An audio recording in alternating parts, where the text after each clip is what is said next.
So yun mga kaibigan, mga trip lang, isang malungkot na pangyayari. Nagkakasunog ngayon dito malapit sa lugar namin sa Taytay.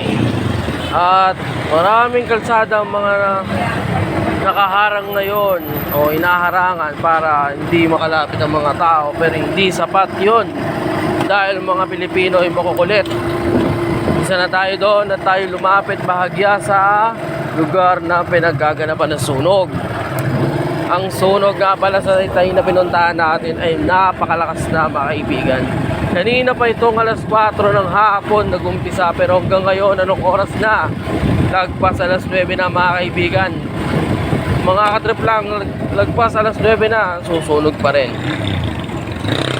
Abangan natin ang mga susunod na mangyayari, mga kaganapan. Marami ng bumbero ang nandun sa location. Ewan ko kung naririnig nyo mga kaibigan, nag-evacuate na tayo. Paalis, pupunta sa lugar kung saan ang sunog ay nagaganap. At ngayon, tignan natin kung ano pa mga susunod na mangyayari habang ang mga tao ay nagkakagulo sa lugar kung saan nagaganap ang sunog. Kasalukuyan, mga kayatid lang ang ingay ng tricycle na nasa harapan ko. At ako'y napapagod magsalita. Unahin ko na itong mga to. So yun mga katrip lang, at nauna na yung tricycle at medyo malakas pa rin ang kanyang ingay.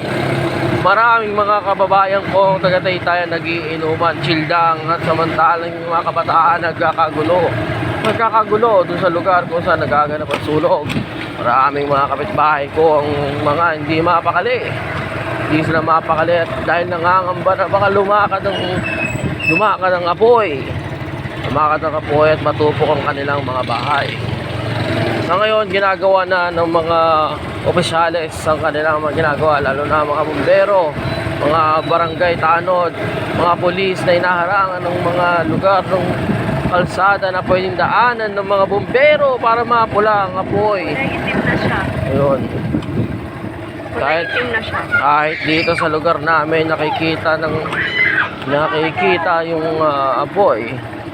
So, madadaan natin ngayon ang imahe ng nagaganap doon sa lugar na yon.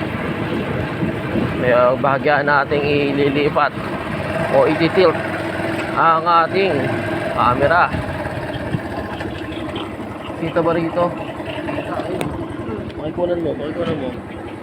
Makikita nyo yung black na usok. Yan yung lugar kung saan nasusunog. Malapit po yan sa bagong palengke, malapit po yan sa lumang palengke mga kaibigan, kung saan may bakery na malapit doon namin pinagbibilan ng tinapay. Sobrang minsan lang namin puntahan pero siyempre nakagulat pa rin mga kaibigan, Nangangamba pa rin kami sa aming kaligtasan. Although lahat kami dito ay pensyonado, kailangan namin maging kalmado para maapula at masolusyonan ng apoy, mapagandaan ang mga susunod na mangyayari. At ako, si Trip Lang TV, nagbabalita ng kaganapan ngayon. Ding ding ding ding ding ding ding ding ding. Cut mo na yan.